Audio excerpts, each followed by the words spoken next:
علماء ہو کبھی درپیش جو کوئی مسئلہ پوچھ لیں حاضر ہوں ہم ان کی بارگاہ. الحمد للہ رب العالمین والصلاة والسلام علی خاتم النبیین اما بعد فاعوذ باللہ من الشیطان الرجیم بسم اللہ الرحمن الرحیم والصلاة والسلام علیک یا رسول اللہ وعلی آلک واصحابک یا حبیب اللہ والصلاة والسلام علیک یا نبی اللہ وعلی آلک واصحابک یا نور اللہ. مدنی چینل کے ناظرین، پروگرام دارالافتاء اہل سنت میں آپ کو خوش آمدید کہتے ہیں، مرحبا کہتے ہیں. اللہ رب العالمین ہم سب کو احکام شریعت سیکھ کر سمجھ کر ان پر عمل پیرا ہونے کی توفیق عطا فرمائے. ہمارے پیارے رسول صلی اللہ تعالی علیہ وآلہ وسلم کا فرمان عظمت عالی شان ہے، ان اول الناس بی یوم القیامہ اکثرہم علیہ صلاۃ. قیامت کے دن میرے سب سے زیادہ قریب وہ ہوگا جو مجھ پر کثرت سے درود پڑھتا ہوگا. صلو علی الحبیب صلی اللہ تعالی علی محمد صلی اللہ علیہ وآلہ وسلم صلاۃ و سلاما علیک یا سیدی یا رسول اللہ. ناظرین اکرام، اس پروگرام میں اول تاخیر آپ شرکت کیجئے تو انشاءاللہ بہت سا علم دین سیکھنے کو ملے گا. ہمارے ساتھ پروگرام میں شامل ہیں مفتی محمد جمیل رضا عطاری صاحب، ان کو خوش آمدید کہتے ہیں. کیسے مزاج گرامی؟ الحمدللہ علی کل حال. گزشتہ شب بڑی برکتوں اور سعادتوں والی، رحمتوں والی، اور مسلمان لاکھوں لاکھ الحمدللہ نیکی کی طرف آتے ہیں اور اللہ کی بارگاہ میں رجوع کرتے ہیں، توبہ لاتے ہیں، توبہ رب تعالیٰ کی بارگاہ میں گریاں زاری کرتے ہیں، اپنے گناہوں پر شرمندگی اختیار کرتے ہوئے توبہ بھی کرتے ہیں. اسی لیے شب توبہ بھی، شب برات بھی، یہ ساری برکات حاصل کرتے ہوئے پھر اگلا جو دن ہے، الحمدللہ ایک تعداد مسلمانوں کی جو روزے کی حالت میں یہ دن گزارتے ہیں. نفلی روزہ ہے اور بالکل فضیلت والا روزہ ہے. اور ویسے بھی شعبان المعظم ہمارے پیارے رسول صلی اللہ علیہ وآلہ وسلم آپ اس مہینے میں بکثرت روزے رکھتے تھے، اور کبھی کبھی تو ایسا ہوتا کہ پورا پورا مہینہ ہی روزہ رکھ لیتے تھے. جمیل صاحب، کبھی کبھی ہم حدیث بھی پڑھتے ہیں جس میں بیان کیا کہ کبھی آپ اتنے روزے رکھتے ہیں کہ ایسا لگتا کہ اب شاید آپ کبھی، صحابہ کہتے ہیں کہ افطار نہیں کریں گے، آپ روزے میں ہی رہیں گے، یعنی روزے کثرت سے رکھیں گے. اور کبھی کبھی نفلی روزے آپ ترک کرتے تھے کہ ہمیں گمان ہوتا تھا کہ آپ نفلی روزہ نہیں رکھیں گے. تو یہ بھی آپ علیہ الصلاۃ والسلام کے جو معمولات تھے، یہ بھی ہمیں بڑے سکھانے کے لیے، اور اس میں ہمارے لیے بڑا کچھ سیکھنے کو ہے. فرائض کی تو تیاری انسان کرتا ہے، ہم دیکھتے ہیں رمضان میں روزے تو رکھنے ہیں، فرض روزے ہیں، اہتمام بھی کرنا ہے، زکوٰۃ ہے تو اس میں بھی خرچ کرنا ہے. لیکن ادھر ہم جب دیکھتے ہیں اس پہرائے کے اندر، تو آقا صلی اللہ علیہ وسلم نے نفلی روزے، نفلی عبادات، نفلی طور پر نمازیں، نفلی صدقات و خیرات، سخاوت، یہ حضور اسلام کی زندگی کا ایک بہت پیارا حصہ ہے. کیا فرماتے؟ بسم اللہ الرحمن الرحیم. فرائض تو اللہ تبارک و تعالیٰ کی طرف سے ہم پر لازم ہی ہیں، یعنی اس کو تو ادا کرنا ہی کرنا ہے، اور اگر اس کی ادائیگی میں کوتاہی برتیں گے، ادائیگی نہیں کریں گے تو گناہ گار ہوں گے. جبکہ نوافل کا معاملہ جو ہے وہ خالصتاً اللہ تبارک و تعالیٰ سے محبت کی ایک علامت ہے. تو جب بندہ فرائض ادا کرتا ہے، فرائض اللہ تبارک و تعالیٰ کو سب سے زیادہ پسند ہے. جب فرائض جو اس پہ لازم ہیں وہ ادا کرنے کے بعد جب بندہ نوافل کا اہتمام کرتا ہے تو اب اسے قرب الہی ملنا شروع ہو جاتا ہے. کیونکہ مثال کے طور پہ تہجد کی نماز کو ہی لے لیں تو سب سو رہے ہیں، یعنی فیملی میں بچے، بڑے، بوڑھے سب سو رہے ہیں، لیکن ایک بندہ رات نیند کر لینے کے بعد اچانک پھر وہ اللہ کی یاد اور محبت میں اٹھتا ہے، اور اٹھ کر پھر وہ تہجد کے وقت میں، فجر کے وقت سے پہلے اٹھ کر پھر وہ نماز کا اہتمام کرتا ہے جبکہ گھر والے سو رہے ہیں. اب اس آدمی کو کس چیز نے بستر چھڑوایا، اور بالخصوص سردی کی سخت راتوں میں. تو یوں سمجھ لیں کہ شفیق صاحب گرمی میں بھی تہجد پڑھنے والے جو ہیں ان کو الگ ہی لطف آتا ہوگا، لیکن سردی کے موسم میں تو محبت الہی تو اور زیادہ جھلک رہی ہے. کیا بات ہے. حالانکہ سو پانی بھی ہر جگہ گرم پانی یہ میسر ہو، ضروری نہیں. اچھا گرم پانی ہو بھی لیکن راتیں اتنی ٹھنڈی ہوتی ہیں. ہم کراچی کی بات کریں تو کراچی میں شاید ان دنوں میں کچھ نہ کچھ ٹھنڈی راتیں بھی اور سردی، لیکن نارمل بقیہ اتنی ٹھنڈی نہیں جتنی ہم پنجاب کے، پھر آپ اسلام آباد یا مختلف اور شہر ہیں. جی کراچی کے موسم میں موسم کی تبدیلی بہت جلدی آ جاتی ہے. جیسے اب کچھ راتیں اتنی ٹھنڈی نہیں ہیں جو آج سے ایک ہفتے پہلے جو راتوں میں ٹھنڈک تھی. تو نوافل کے لیے جو بندہ رات میں اٹھ رہا ہے، تہجد پڑھ رہا ہے، تو اس کو کون سی چیز ہے جو رات نیند سے بیدار ہو کر نماز کی طرف لا رہی ہے؟ وہ اللہ تعالیٰ سے محبت ہے. تو والذین آمنوا اشد حبا للہ، اللہ تعالیٰ فرماتا ہے کہ جو مومنین ہیں یہ سب سے بڑھ کر اللہ سے محبت کرتے ہیں، اور رات کے وقت میں یوں اٹھنا اللہ سے محبت کی ایک علامت ہے. اسی طرح نماز کے اندر لے لیں تو نوافل کا اہتمام، اشراق و چاشت ان کا اہتمام کرنا، اوابین کی نماز کا اہتمام کرنا. اسی طرح روزے ہیں جو فرض روزے ماہ رمضان میں تو ہوتے ہی ہیں، لیکن اس کے علاوہ بھی روزے رکھنا، نفل روزوں کا اہتمام کرنا. اور روزہ ایک ایسی عبادت ہے شفیق صاحب کہ اللہ تبارک و تعالیٰ کی جو عبادت ہے، نماز کی صورت میں ہو، حج کی، زکوٰۃ کی، دیگر تسبیحات، ذکر، سب عبادتیں ہوتی اللہ ہی کے لیے ہیں. لیکن ایک عبادت ایسی ہے جس کو اللہ تعالیٰ نے فرمایا الصوم لی، کہ روزہ میرے لیے. تو اس کی علماء نے پھر اس کی وضاحت یہ فرمائی ہے کہ دیگر عبادات کے اندر ہماری اس عبادت پہ لوگ مطلع ہو جاتے ہیں. جیسے آپ نماز پڑھیں گے، لوگ کوئی نہ کوئی دیکھ رہا ہوگا، یا تہجد کے لیے آپ اٹھیں تو کسی نہ کسی کی آنکھ کھل جائے گی، ہاں بھئی فلاں صاحب اٹھیں اب یہ تہجد پڑھیں گے. آپ تلاوت کر رہے ہیں تو کوئی نہ کوئی دیکھ رہا ہوگا، آپ زبانی تلاوت کر رہے ہیں تو ہونٹوں لپسنگ ہلنے سے لوگ اندازہ لگا لیں گے کہ یا تو یہ درود شریف پڑھ رہے ہیں یا ذکر و اذکار یا تلاوت کر رہے ہیں. کسی نہ کسی طرح آپ زکوٰۃ نکال رہے ہیں تو آپ جس کو زکوٰۃ دیں گے وہ مستحق کے زکوٰۃ تک رقم پہنچ رہی ہے نا. چاہے آپ ڈائریکٹ اس کو دیں گے تو اس کو پتہ چل رہا ہے کہ آپ اس کی مدد کر رہے ہیں، یا آپ کسی کو وکیل بنا کے اس کے تھرو مدد کروا رہے ہیں تو وکیل کو تو پتہ ہے نا کہ آپ زکوٰۃ نکال رہے ہیں. حج کر رہے ہیں، یہ تو آپ سمجھیں کہ پورے خاندان، رشتہ دار، جہاں آپ کام کرتے ہیں سب کو ہی پتہ چلتا ہے کہ ماشاءاللہ یہ حج پہ جا رہے ہیں. لیکن روزہ ایک ایسی عبادت ہے کہ دن کے وقت میں آپ کے ساتھ بیٹھا ہوا شخص وہ روزے سے ہے، آپ کو پتہ ہی نہیں ہے. آپ چائے کا اہتمام کرتے ہیں، منگا لیتے ہیں، بعد میں پھر وہ کہتا ہے کہ میرا روزہ ہے. تو روزہ ایک پوشیدہ عبادت ہے، یعنی پوشیدہ عبادت، اور وہ صرف اللہ کو ہی پتہ. وہ اللہ کو معلوم. فرض رمضان میں بھی ہم بات کریں تو ظاہر رمضان میں بھی ٹھیک ہے، اوورال مسلمانوں کی ایک تعداد رکھتی ہے، لیکن وہاں روزہ خور بھی ہوتے ہیں جو روزہ چھوڑ رہے ہوتے ہیں، اور کئی ایسے ہیں کہ بلا وجہ ہی روزہ چھوڑ رہے ہیں، یا اپنے نارمل عذر بنائے ہوئے ہوتے ہیں کہ میں کام میں دیگر چیزیں، جاب ہے یا سلائی مشین کا کام کرتا ہوں، تو کوئی کہتے ہیں میں ہوٹل میں کرتا ہوں، تو کوئی دیگر چیزوں میں. اگرچہ ان چیزوں کو عذر نہیں بنانا، اور نہ یہ عذر ہیں.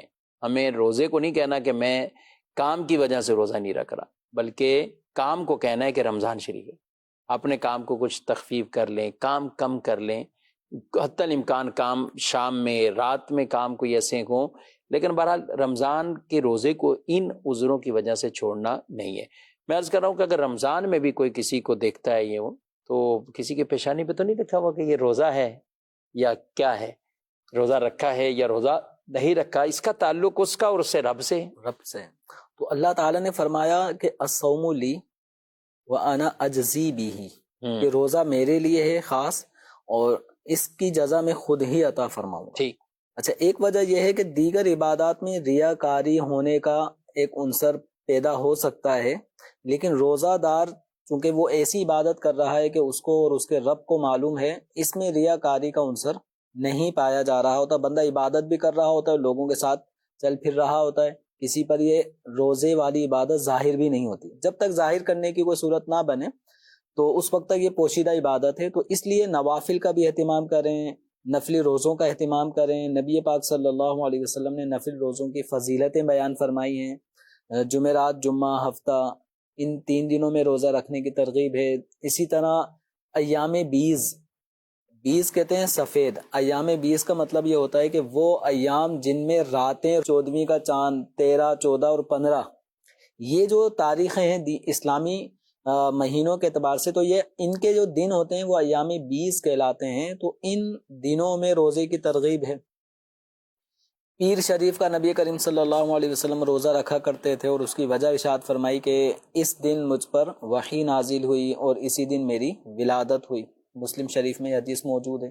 تو نبی پاک صلی اللہ علیہ وسلم روزہ فرض جو ماہ رمضان کے روزے ہیں، اس کے علاوہ نوافل میں بھی آپ صلی اللہ علیہ وسلم نے مسلمانوں کو روزے کی ترغیب دلائی ہے۔ صحیح ہے۔ تو ماہ شعبان المعظم، اس میں جو 15ویں شب ہے، یعنی اس رات میں قیام کا حدیث مبارکہ میں ترغیب دلائی گئی کہ اس کی رات میں قیام کرو، یعنی اس کو عبادت میں گزارو، اور اس کے دن میں روزہ رکھو۔ یہ حدیث مبارکہ میں اس کا حکم موجود ہے، ایک ترغیبی حکم ہے۔ جو گزشتہ رات جو 15ویں شب گزری ہے، جسے ہم شب براءت کہتے ہیں، اس کی فضیلت پھر اسی حدیث مبارکہ میں آگے بیان فرمائی کہ اللہ تبارک و تعالی آسمان دنیا پر خاص تجلی فرماتا ہے، اور اللہ تعالی کی طرف سے صبح صادق ہونے تک یہ ندائیں ہو رہی ہوتی ہیں کہ ہے کوئی مغفرت کا طلبگار کہ جسے میں بخش دوں، ہے کوئی روزی کا طلبگار کہ جسے میں روزی عطا کروں،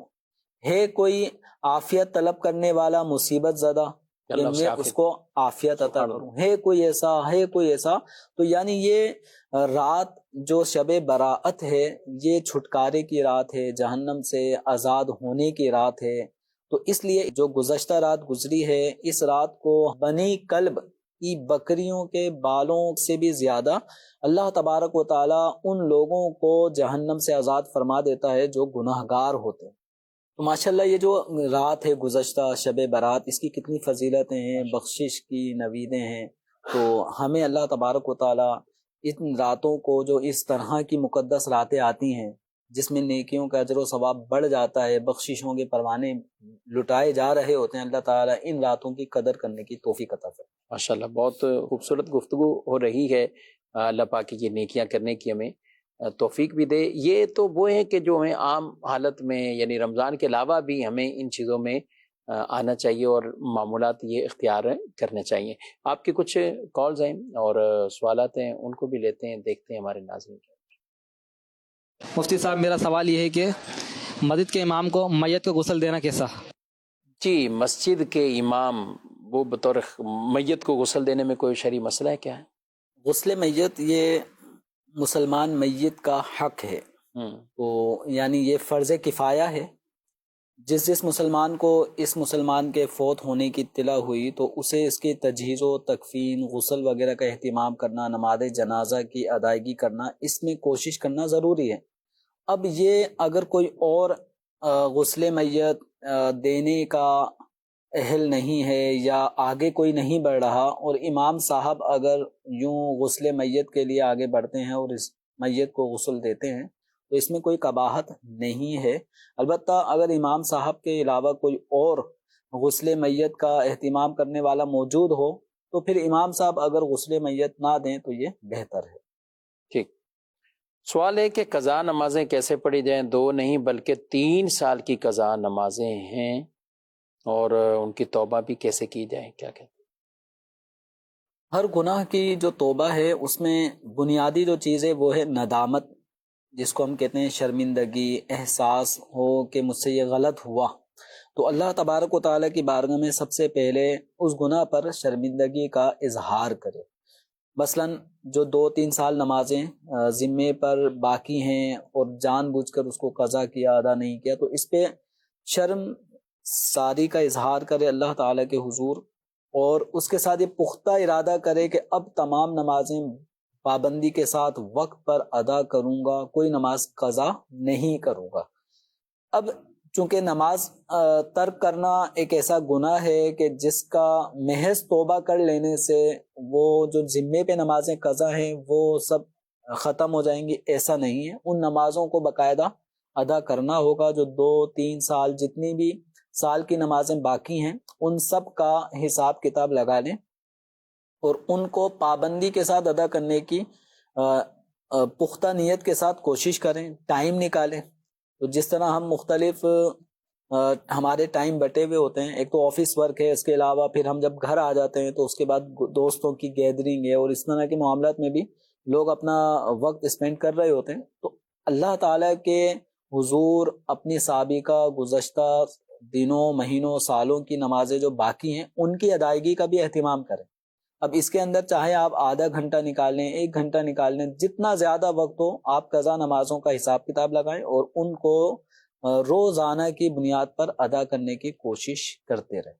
اور اس کے لیے دعوت اسلامی کے پریئر ٹائم میں باقاعدہ ایک حساب کتاب جسے کہیں کیلکولیٹر قضا نمازوں کے حوالے سے بھی، یعنی ایک دفعہ آپ کو محنت کرنی ہوگی ظن غالب کر کے، جیسے آپ کہہ رہے ہیں کہ 3 سال کی، تو یوں اپنی نمازوں کو ایڈ کر دیں اور پھر جیسے جیسے ادا کرتے جائیں وہاں اسے مائنس کرتے جائیں، تو اس طرح پچھلے سالوں کی جو رہتی ہوئی نمازیں ہیں تو امید ہے کہ وہ بھی پورا حساب کتاب رکھنا بھی اور وہ ادا بھی ساتھ ساتھ ہوتی رہیں گی. یہ ہمیں عادت بنانی چاہیے. ناظرین کرام، بعض کا توجہ ہی نہیں کرتے لوگ، اور سالوں سالوں کی نمازیں فجر ہیں تو ایک معمول بنا ہوا ہے کہ فجر پڑھنی ہی نہیں. یعنی عام حالت میں دیکھیں رمضان میں یہی سب سے زیادہ آگے ہیں فجر کے لیے. یعنی ایسا لگتا ہے کہ وہ محلہ جس میں رمضان شریف میں مسجدیں کم لگتی ہیں، وضو خانے کم لگتے ہیں، جی اچھا ایسا لگتا ہے کہ اتنی زیادہ نمازی ہیں تو صفیں کم لگتی ہیں، مسجد چاہے جتنی بھی وسعت والی ہو وہ کم محسوس ہوتی. اور یکم رمضان سب سے بڑی فجر کی نماز، سب سے بڑی. میں کہتا ہوں کہ ہو سکتا ہے عید کو بھی اتنی فجر نہ ہو جتنی یکم رمضان کو، اور اس دن اندازہ ہوتا ہے کہ یہ سارے اسی محلے سے تھے، کہ مسافر تو نہیں آئے آج اچانک کہیں اور سے تو نہیں آئے، تو یہ سب اسی محلے کے تھے. لیکن نہیں عادت، ہاں آج چکے کھانا کھانا تھا، سحری کرنی تھی، ٹھیک ہے سحری سنت ہے مبارکہ ہے. اب لوگ یہ کہتے ہیں اب سحری تھوڑی چھوڑ سکتے ہیں، وہ تو سنت ہے. نہیں چھوڑنی، بالکل سنت ہے، اس پہ عمل بھی کرنا ہے. لیکن یہ جو فرض روزانہ اگر خدا نخواستہ ترک ہو رہا تھا سابقہ زندگی میں پیچھے کر رہے ہیں اور اب بھی یہی عادت، تو ناظرین کرام اس سے اللہ کی بارگاہ میں توبہ کرنی ہے اور ان نمازوں کو ہمیں ادا کرنا ہے، کرتے جائیں. پھر ذہ نصیب ایسے مبارک راتیں آئیں، ایام آئیں اور آگے رمضان شریف ہے، آمد ہے، تو کوشش کرتے رہیں گے تو انشاءاللہ یہ نمازیں بھی ساتھ ساتھ ان کی تعداد بھی کم ہوتی رہے گی اور قضا نمازوں کی ادائیگی ہو جائے گی. اللہ تعالیٰ ایسی توفیق عطا فرمائے. مزید سوال. میرا رشتہ دار ہے، وہ ایک کمپنی میں خود مطلب کام کرتا ہے، پھر اس نے مجھے انٹروڈیوس کروایا کہ وہ کہتا ہے کہ وہ کمپنی اس میں آپ نے اتنے پیسے جمع کراؤ، تو پھر جو ہے نا ویکلی مطلب آتے ہیں کوئی 9,000 8,000 یا 53,000 جمع کراؤ گے نا تو وہ کمپنی کاروبار کرتا ہے، تو آپ کو اس کا بینیفٹ ملتا رہتا ہے. مطلب یعنی ایک دفعہ جمع کرے، سال کا ایگریمنٹ ہے، سال کے بعد جو ہے نا یہ ایگریمنٹ ختم ہو جائے گا، یعنی 53,000 کا، پھر ہر مہینے میں اتنے آتے جاتے ہیں، یعنی 53,000 قریب یعنی 50,000 کے قریب آتے جاتے ہیں نا. صحیح ہے یا غلط ہے؟ کچھ مہینے آتے رہیں گے، پھر اس کے بعد بتائیے گا کہ اس کے بعد کیا ہوا، کیا صورتحال بھی تھی، یا ایگریمنٹ مکمل ہوا تو پھر کیا نکلا. بہرحال ایگریمنٹ ملتے بھی رہیں تو ہمیں اس چیز کو شرعی تقاضوں کے مطابق وہ ضرور دیکھنا ہے. عموماً ہم دیکھتے ہیں کہ اس طرح کے جو معمولات اختیار کیے جاتے ہیں اور لوگ انویسٹمنٹ کے نام پر لوگوں سے پیسہ تو لے لیتے ہیں، لیکن اس کے اندر جو انویسٹمنٹ شرعی طریقوں کے مطابق ہے کہ جہاں انویسٹمنٹ کرنا بھی جائز ہو اور وہ مداربت کی صورت ہو یا مشارکت کی صورت ہو، شرکت کا کاروبار ہو، پھر ان اصولوں کے مطابق بھی ہو رہا ہو، تو ایسا بہت کم ہوتا ہے. نارمل لوگ پروفٹ فکس کرتے ہیں، پیسے کسی کے لیے لاک کیے کسی بھی جگہ وہ لگا دیتے، کہیں اور اپنے پروجیکٹ میں لگا رہے اور ان کو وہ پروفٹ دیتے رہتے ہیں. جمیل صاحب ایک تعداد ایک تو وہ یہی کرتے ہیں، اور آپ کیا کہتے ہیں اس بارے میں؟ لیکن اس طرح کے معاملات میں دھوکہ دہی کا بہت زیادہ عنصر پایا جاتا ہے، اور بکثرت اس طرح کمپنیوں میں یعنی کوئی بھی ایک اس طرح کی تشہیر بڑھتی چلے جاتی ہے کہ فلاں دوست نے ایسا کیا، اس کو اس طرح منتھلی اتنا پروفٹ ہو رہا ہے، تو فلاں بھائی نے ایسا کیا، تو وہ پھر ایک دوسرے کو ترغیب دلا دلا کے اس طرح رقمیں کاروبار میں اس طرح کی کمپنیوں میں لگا دیتے ہیں. اور یہ کمپنیاں یا یہ ادارے یہ پرائیویٹ طور پر اس طرح کافی لوگوں کی رقمیں لے کر پھر چند مہینوں بعد چند سالوں بعد بالکل غائب ہو جاتی ہے اور ان کا کوئی سر پیر کچھ بھی نظر نہیں آتا. تو ایسے موقع پر اس طرح کاروبار میں رقم لگانا جس میں عمومی طور پر دیکھا گیا ہے کہ شرعی تقاضے بھی وہ پورے نہیں کر رہے ہوتے، تو اس طرح کی کمپنیوں میں پیسے بالکل بھی پارٹنرشپ میں آپ استعمال نہ کریں، نہ اپنے پیسے وہاں پہ کاروبار میں لگائیں. آپ کو اس حوالے سے اس کمپنی کا مکمل جو بھی ان کی طرف سے لٹریچر آتا ہے وہ طریقہ کار لے کر آپ دارالفتاء اہل سنت کی کسی بھی اپنی قریبی برانچ میں تشریف لے آئیں، انشاءاللہ آپ کو سمجھا دیا جائے گا. اور اکثر ایسا ہوتا ہے کہ وہ طریقہ کار پارٹنرشپ کا وہ ناجائز طریقوں پر مشتمل ہوتا ہے، تو انشاءاللہ اگر شرعی رہنمائی لیں گے تو آپ کو اس ناجائز طریقے سے ہونے والی پارٹنرشپ والے عمل سے بچانے کی کوشش کی جائے گی. اور ورنہ بہت سارے لوگ آپ کو خود بتائیں گے کہ ہماری رقمیں ڈوب گئی ہیں. شروع تو یوں کیا اور 2-4 مہینے یہ آتا بھی رہا پروفٹ، اور اس کے بعد اصل رقم کو ہی ہم بیٹھ گئے، وہی نہیں آئی. تو اس طرح کے کاروبار میں رقمیں لگانے سے بچنا ہی چاہیے. ٹھیک، مزید سوال. میرا مفتی صاحب سے سوال ہے، یہ جہیز اور زیورات سے عورت پر حج فرض ہو جاتا ہے؟ جی، جہیز کا سامان اور زیورات. زیورات یعنی سونا چاندی وغیرہ اگر کسی عورت کو اس کے جہیز میں مل رہا ہوتا ہے، یا بعض اوقات شوہر بھی وقتاً فوقتاً مختلف مواقع پر اپنی اہلیہ کو زیورات کی صورت میں کچھ نہ کچھ گفٹ دے رہے ہوتے ہیں، تو اگر یہ زیورات ہیں، سونا چاندی عورت کے پاس ہے اور ان کی مالیت اتنی ہو گئی کہ جس مالیت کی وجہ سے سفر حج پر آنا جانا، وہاں کے جو معاملات ہیں، اخراجات ہیں رہائش وغیرہ کے، تو یہ ایک عورت بآسانی برداشت کر سکتی ہے، یعنی اس کے ان زیورات سے یہ ساری چیزیں کور ہو جائیں گی، تو اس کے اوپر حج کی فرضیت ہو جائے گی. عمومی طور پہ عورتوں پر مردوں کے مقابلے میں اتنا بھاری بوجھ نہیں ہوتا جو ایک مرد کے اوپر ہوتا ہے، کیونکہ اس کو اپنی اہلیہ، اپنے بچے، ان کی کفالت وغیرہ کا بھی سارا بندوبست دیکھنا ہوتا ہے. تو ایک عورت کے پاس مثال کے طور پہ اگر 12-15 لاکھ روپے کی مالیت کا زیور ہو اور اس کی وہ حاجت اصلیہ سے بالکل زائد ہو، تو اس کے اوپر حج کی فرضیت کی صورت بن جائے گی. صحیح. اگر عورت کو سفر حج میں ساتھ جانے کے لیے کوئی محرم میسر ہے، یعنی کہ بھائی، بھتیجا، بھانجا، والد صاحب یا بیٹا، پوتا، تو اب اسے سفر حج پر جانا ہوگا. یا اسی طرح شوہر بھی اگر سفر حج پہ جانے کے لیے ریڈی تیار ہیں تو اس عورت کو سفر حج پر جانا ہوگا. تو خواتین جو بالخصوص آج کل اگر غور کریں تو سونے کا جو ریٹ ہے یہ غالباً 1 تولہ سونا 5.5 لاکھ روپے تک مالیت کو پہنچ چکا ہے میری معلومات کے مطابق. تو اب اگر کسی عورت کے پاس 3 تولہ سونا ہو تو وہی اتنا پڑے تو وہ بآسانی 12 سے 15 لاکھ کی قیمت تک پہنچے گا. تو حج میں 7.5 تولے نہیں دیکھیں گے؟ اب زکوٰۃ تو ہو نہیں رہی تو حج کیا ہو جائے گا؟ وہ حج کے اندر اس طرح کی کوئی مقدار خاص نہیں ہے کہ اتنے تولہ سونا ہو تو اتنے تولہ چاندی ہو. حج کے اندر یہ ہے کہ سفر حج کے جو اسباب ہیں آنے جانے کے، وہاں کی رہائش کے، تو ان ساری چیزوں کے اوپر عورت یا مرد کو قدرت ہو، یعنی ان مصارف کو وہ بآسانی برداشت کر سکتا ہو، کر سکتی ہو، تو اس کے اوپر پھر حج فرض ہو جائے گا. عورت کے لیے ایک شرط یہ زائد ہے کہ اس کے ساتھ سفر میں محرم یا شوہر بھی ہو. تو اگر یہ محرم یا شوہر موجود ہے تو اب عورت کو سفر حج میں تاخیر جائز نہیں ہے. جب تک اس عورت کے ساتھ سفر میں محرم یا شوہر میسر نہ ہو تو وہ اس انتظار میں تاخیر حج کی کر سکتی ہے کہ اگلے سال ہو سکتا ہے، اگلے سال، اس سے اگلے سال. تو جب بھی اگر کوئی محرم یا شوہر کو حج پہ جانے کی صورت بن رہی ہو عورت کے ساتھ، تو اب عورت کے لیے سفر حج میں تاخیر جائز نہیں ہو. جی، میرا مفتی صاحب سے سوال یہ ہے کہ رات میں لفظی غلطی سے نماز ٹوٹ جاتی ہے کہ لفظی غلطی کی وجہ سے کیا نماز ٹوٹ جاتی ہے؟ کیا کہتے ہیں؟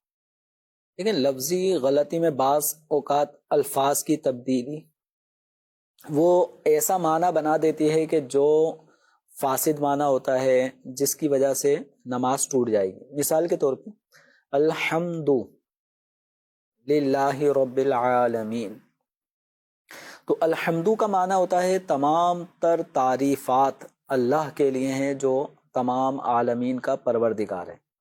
اب اس کے بجائے اگر کوئی الحمدو کے بجائے ہا، جو 2 چشمے والی ہا ہوتی ہے، اس طرح الحمدو پڑھے گا الحمدللہ، تو اس کا معنی بدل جائے گا.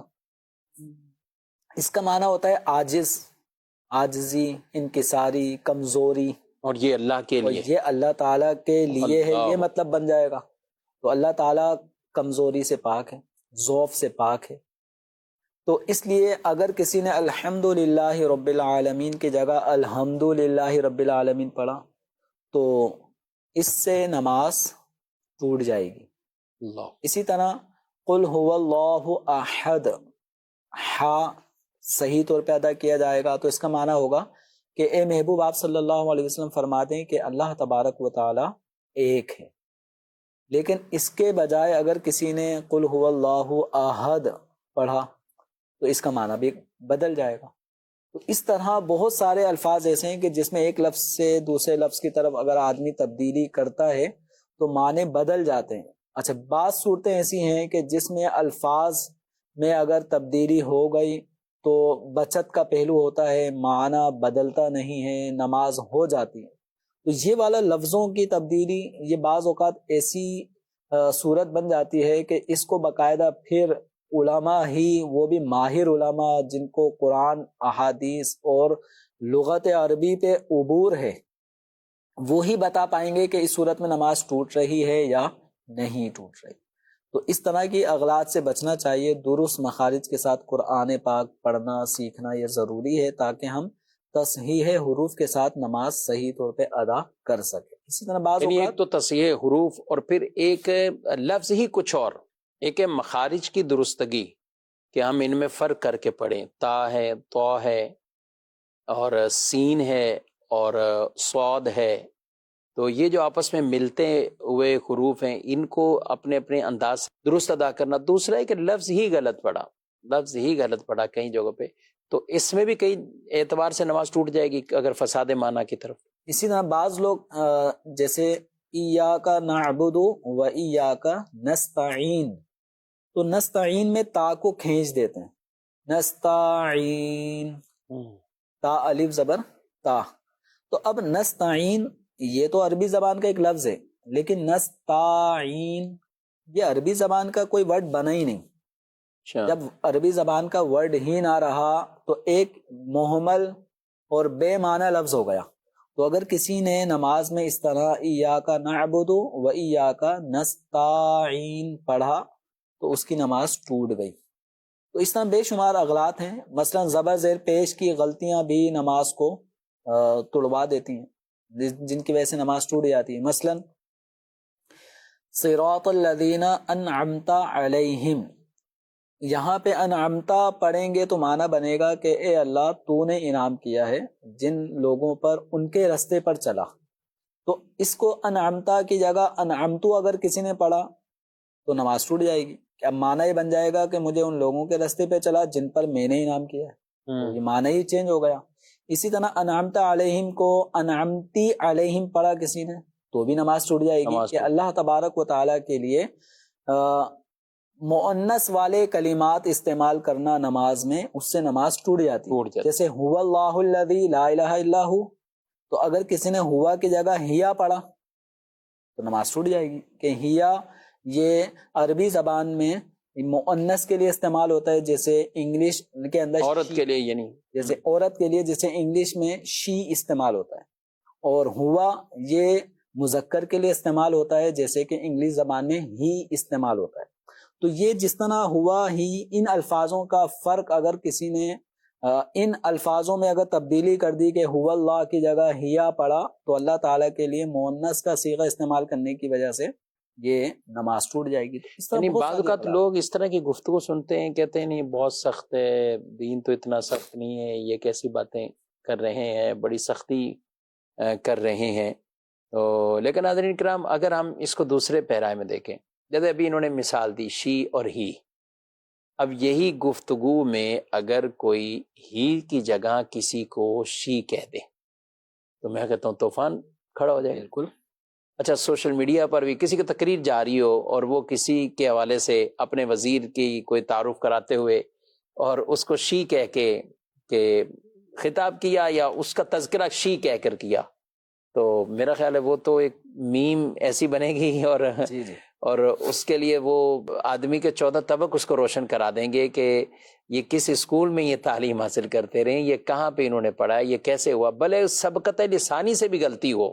یہ تو معافی کی کوئی صورت سوشل میڈیا پر بالخصوص جب لائیو جا رہے ہیں تو یہ نہیں ہوتے، چاہے کوئی دینی شخص ہو یا دنیاوی شخص ہو اور عہدے دار ہو، کیسا بھی ہو، پھر لوگ اس کے منصب کے مطابق ہی اس کو اسی طرح ہی آگے چلاتے ہیں اور اس کا کتنا مذاق بھی بناتے ہیں۔ اب صرف بتانا یہ مقصود ہے کہ یہاں بھی ایک ہی وہ تبدیلی ہوئی ہے، لیکن اس کو ہم نے کیسی، ہماری فیلنگ کیا ہوئی، ہم نے سن کر ہمارے کانوں کو اچھا نہ لگا وہ جملہ اور بالکل فوراً اٹھ کھڑے ہوئے کہ یہ کیا بول دیا۔ لیکن قرآن مجید فرقان حمید کو بھی اللہ پاک نے اتارا ہے، نازل کیا، تو اس کے بھی احکامات ہیں عربی زبان کے اندر۔ یہاں پر بھی تو ان چیزوں کا خیال کرنا ہے، یہ عربی زبان کے بھی تو قواعد، ضوابط، اصول ہیں۔ اور پھر قرآن مجید کے اندر ایسی تبدیلی، بعض اوقات ہاں قرآن پاک میں ایسی کوئی لفظ ورڈ تبدیل ہوا تو کبھی کبھی ایسا ہوتا ہے معنی تبدیل نہیں ہوا، یعنی معنی تبدیل سے مراد فساد معنی نہ ہوا تو نماز ہو جاتی۔